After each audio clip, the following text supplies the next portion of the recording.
Hello sir साहेब, नमस्कार. नमस्ते नमस्ते भैया साहेब बोलणार आहेत. द्या. हॅलो साहेब नमस्कार सर.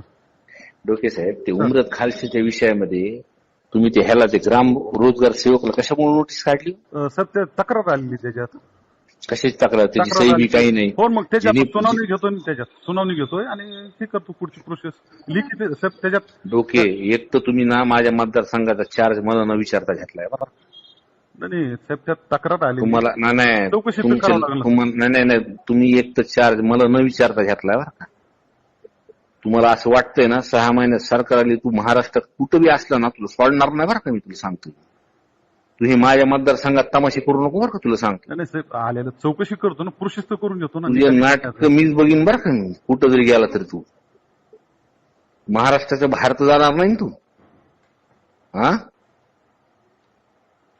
या विषयामध्ये ह्याला बिलकुल अडचण आली नाही पाहिजे रोजगार सेवकला बरं का. करून घेतो.